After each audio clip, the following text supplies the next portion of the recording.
Welcome guys to this first ever video ng bago kong YouTube video series called Before You Buy. So this video series, ang focus nito is to provide a general overview of the different companies or stocks that are a part of the Philippine stock market. So the aim of this video series is to provide beginners or non-beginners ng general idea of what a company does. This is why for every video, I'll be talking about itong mga iba't ibang segments. So for beginners, as much as possible, watch everything so that you'll be informed about a particular or certain stock. And for non-beginners naman, these segments are divided into video parts. So may specific chapters na dito sa video mismo. So if you want to skip certain topics to save time, feel free to do so. So for this video, ang una kong stock na i-cover is PLDT Inc. Stock code TEL or TEL. The recording date of this video is the month of May 2026. So the majority of the data or information shared in this video is based sa 2025 to 2026 na period. So for the ownership structure, this is a screenshot galing sa website mismo ng PLDT Inc.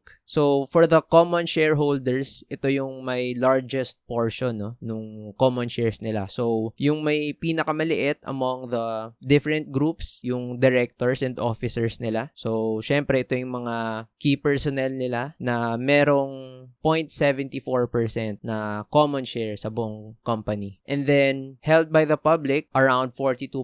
So, dito nakasama yung mga institutional investors, mga investment firms, retail investors, mga different brokerages, kung Filipino or foreign investors man. And the top 3 na groups na merong significant common share ownership sa PLDT is itong tatlo na first 3 on the left. So, the first one, yung First Pacific Group, nearly 26% ownership sa PLDT. And of course, yung famous na person pagdating sa First Pacific Group, syempre si Mr. Manuel V. Pangilinan or Manny Pangilinan or MVP. And meron din siyang significant connection pagdating sa iba't ibang company sa Philippines, hindi lang sa PLDT. So, baka hindi nyo pa alam, Metro Pacific Incorporated, Meralco, Maynilad, and marami pang iba. So, second group naman, NTT Group, a little more than 20% ownership sa TEL. And yung kanilang CEO, si Mr. Akira Shimada. And yung NTT Group stands for Nippon Telegraph and Telephone. It's a Japanese telecommunications holding company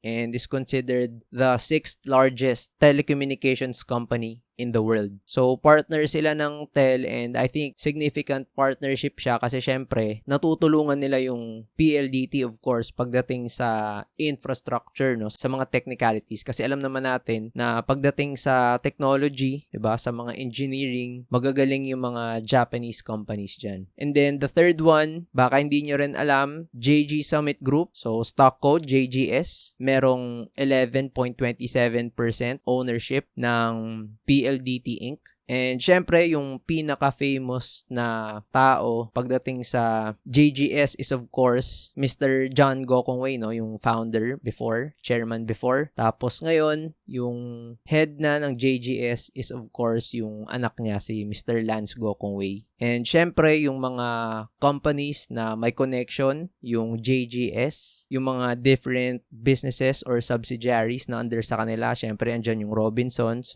Robinsons Retail, Robinsons Malls, Cebu Pacific, URC, and of course, RCR, Isa sa mga paboritong REITs ng mga retail investors. What are the brands under PLDT Inc.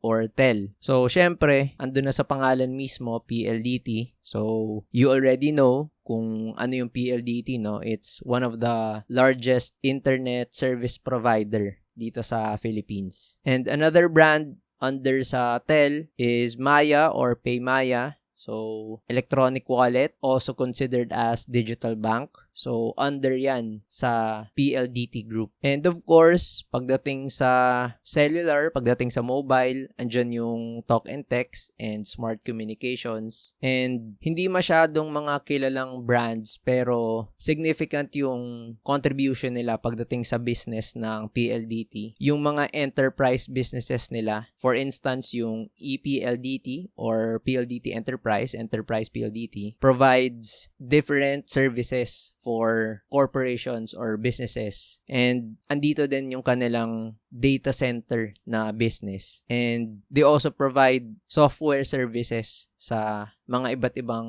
corporations or businesses sa Philippines. So, how does PLDT make money? So, ito yung donut chart ng revenue mix ng PLDT. So, meron lang naman ditong tatlong segments or tatlong categories kung saan makikita natin na ito yung three major ways kung paano nagkakaroon ng pera yung PLDT. So, around 43.3% yung wireless segment nila. So, dito na pumapasok yung business nila na related sa mga phones, of course. So, syempre, andyan yung mga prepaid plans, no? Every time a Filipino nagpapaload ng Smart, gumagamit ng mobile data through Smart, under yan dito sa wireless segment ng Tel. And as you can see, yan yung may largest na contribution dun sa overall business ng company. And pangalawa, with around 31.1% share sa kanilang revenues, yung home broadband, ito na yung service nila na pag-provide ng internet, no? Yung PLDT Fiber, yung PLDT Home. So, sunod to dun sa wireless business na malaking contribution sa buong revenue nila. So, makikita natin na sobrang laki talaga nung negosyo ng internet para sa PLDT kasi yung kanilang home broadband tapos yung business pagdating sa mga phones, halos 75% na revenue na yon ng buong company, no? So, ang laki talaga nung impact sa kanila pagdating ng internet or ng data services. And then, the last one, yung enterprise na business segment nila, halos 25% ng kanilang revenue mix. So, ito na yung nasabi ko kanina about sa mga iba't ibang telecommunications, no, software service, yung data center business nila para sa mga ibang negosyo or mga ibang corporations. And of course, less than 1%, mga maliliit na ways nila on how to make money, no, relative sa mga ibang negosyo nila.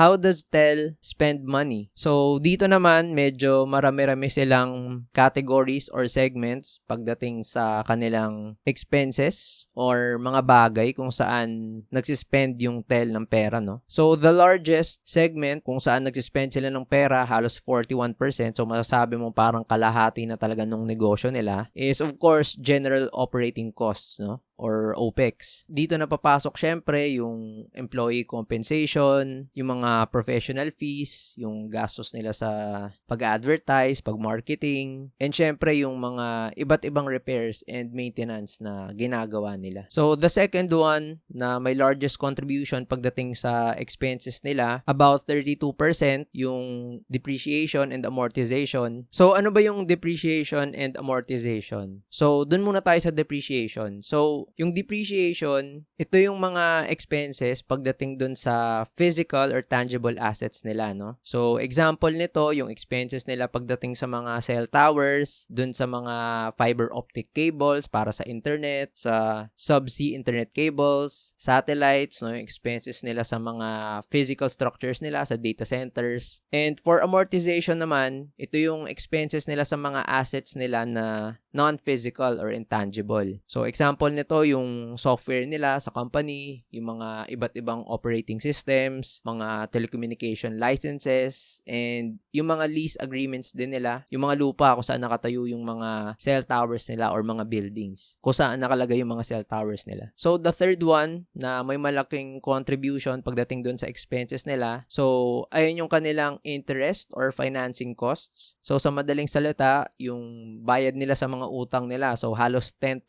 yan. Nasa 9.4%, no, to be specific. So, malaki-laki yung binabayaran nilang utang dahil syempre malaki yung inutang nila no in order to expand their business every time na nakakapag-upgrade sila no. So syempre kailangan nilang umutang in order to upgrade their systems, 'di ba? Kasi dati 2G, 3G, 4G, 5G and in a span of a few years no magiging 6G na. So syempre siguradong tataas pa yung kanilang interest or financing costs in the future. The next one after that, interconnection costs. So, syempre, may mga iba't ibang telecommunication businesses naman sa Philippines and sa ibang part ng mundo din. So, of course, meron yang expenses pagdating sa tel, lalo na pag nagkakaroon ng higher outbound international roaming volumes and nagkakaroon ng increase ng mga settlement rates pagdating dun sa kanilang mga partners na mga carrier services. After that, yung sunod na segment ng expenses nila is device costs. So, alam naman natin na may mga iba't ibang devices yung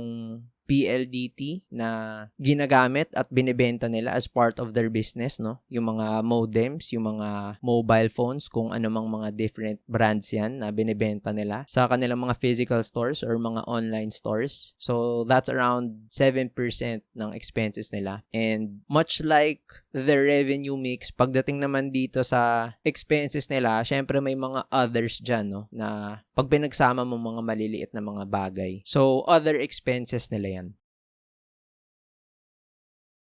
So, who are the major competitors ng PLDT Inc. or ng TEL? So, syempre, sobrang dami nilang competitors, pero gusto ko lang mag-focus dun sa major competitors nila for this video and major competitors nila na listed din sa PSE or sa Philippine Stock Exchange. So, syempre, pinakauna sa lahat, andyan yung Globe. So, alam naman natin na for several years already, ang major na kalaban naman talaga ng Smart, no? Pagdating sa phones, sa mobile, is syempre Globe. So, parehas naman sila halos ng ino-offer na service, no? Regardless kung prepaid ba yan or postpaid. So, at one point, considered as duopoly sila ng Globe kasi sila lang talaga yung majority na ginagamit pagdating sa phone or internet service ng Philippines, no? Up until pumasok itong isang competitor nila, which is of course Dito. So, another stock that's listed in the Philippine stock market. So, kalaban nila pagdating sa mobile services. And Converge, so kalaban naman nila pagdating sa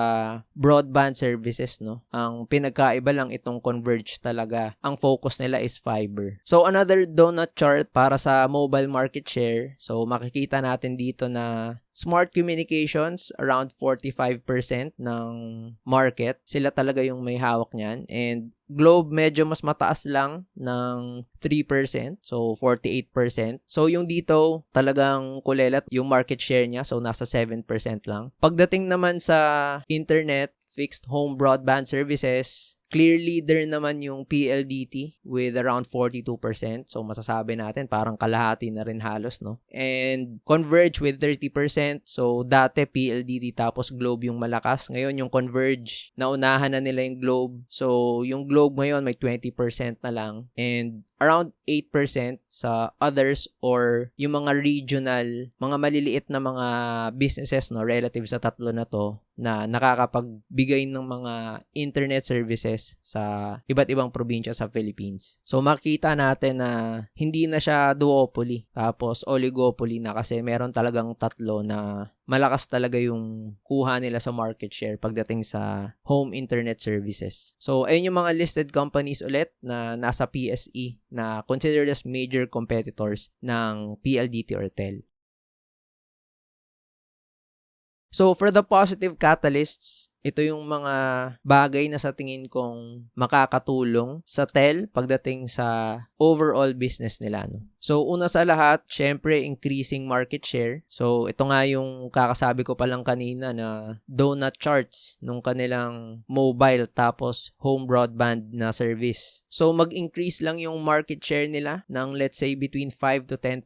Malaking bagay na yun, no? And, ibig sabihin, syempre, kung mas lalaki yung kanilang market share, that means pwedeng mas malaki or mas madami na yung nakukuha nilang customers both for the mobile and home broadband services. And and syempre makakapag-improve yon ng kanilang revenue, di ba? So, syempre, paano nila magagawa na makakuha pa ng further market share sa mga industries na to? Syempre, kailangan nilang mag-innovate and mas better yung mga ma-provide nila na services and better pricing, syempre. So, second catalyst na sa tingin ko makakatulong sa TEL, syempre, pag nag-further improve pa yung Maya. So, alam naman natin na sa present, malakas talaga yung GCash. So, talagang GCash talaga yung may majority na market share pagdating sa mga e-wallets, no, sa Philippines. Pero, slowly humahabol yung Maya or PayMaya sa GCash. And yung GCash, matagal nang usap-usapan na magkakaroon ng IPO pero hindi natutuloy. And ito nga, yung Maya is already targeting a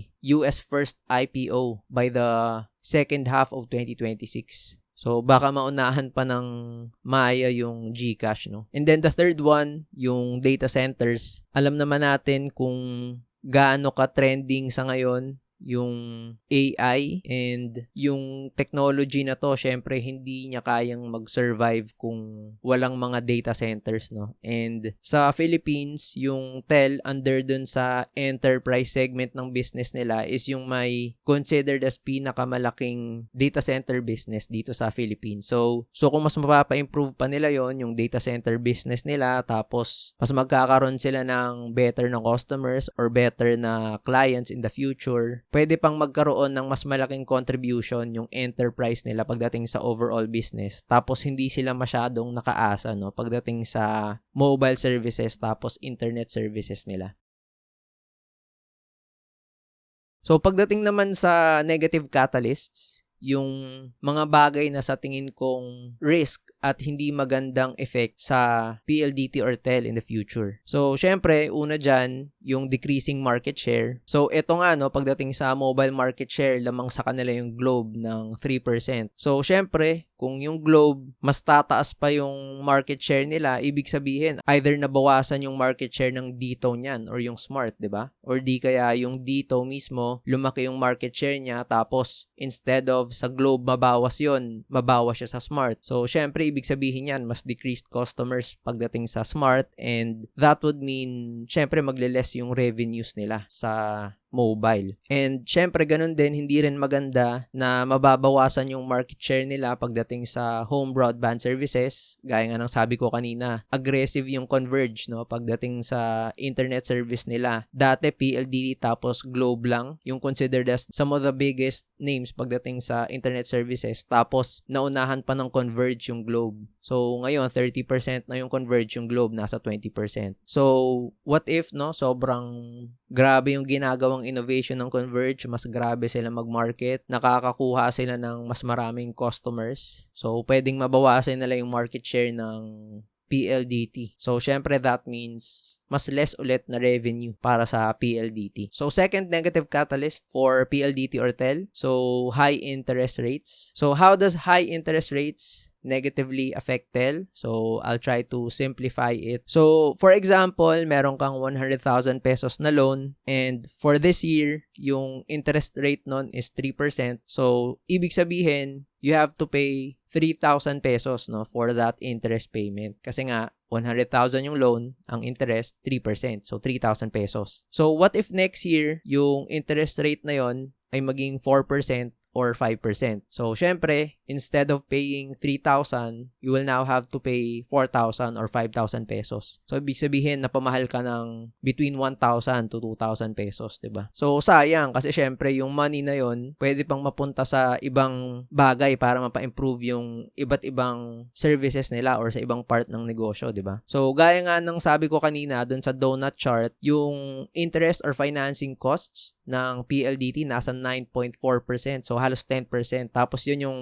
pangatlong pinakamalaking segment kung saan napupunta yung pera nila. So, last 2025, ang binayaran ng TEL nasa 17.5 billion pesos, no? Kasi yung utang nila halos aabot na ng 300 billion pesos eh. So, ibig sabihin, for this year or next year, kung mataas yung interest rates or tataas pa, yung 17.5 billion pesos na yan, syempre pwede siyang mag-increase, diba? Pwedeng maging 19, 20, or 21 billion pesos, depende. Lalo kung mag-i-increase pa further yung overall na debt nila.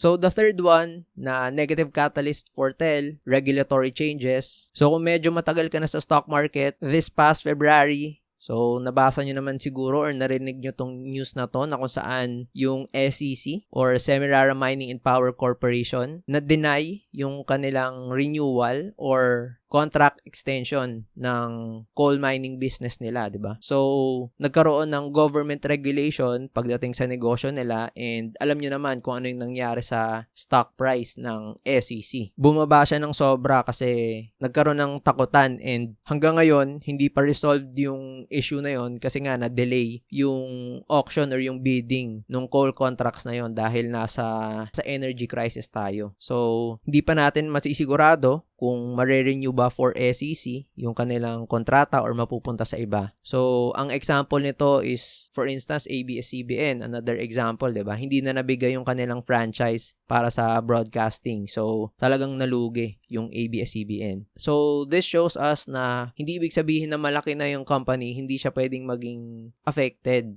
ng government regulation. So, syempre, pagdating sa PLDT, no, ito kasing pag-provide ng internet or mobile services, no, syempre may mga kontrata yan pagdating sa government, may mga legalities and franchises na binibigay. So, syempre, laging may risk na affected sila kapag nagkaroon ng heavy regulation. So, isang example ng recent regulation pagdating sa internet or mobile services sa Philippines is yung Konektadong Pinoy Bill na naging ng Konektadong Pinoy Act. So, yung Konektadong Pinoy, ang purpose nito is to give way sa mga ibang companies or corporations na gustong mag-provide ng telecommunication services sa Philippines, no? And syempre, malaking negative catalyst yun pagdating sa mga ibang telcos. Kaya nga dito sa article na to, no, gusto ng mga telcos na bagalan lang ng gobyerno yung pag-roll out nitong Konektadong Pinoy. Kasi syempre, ibig sabihin yan, mas marami silang magiging competition sa future, no, lalo na kapag may mga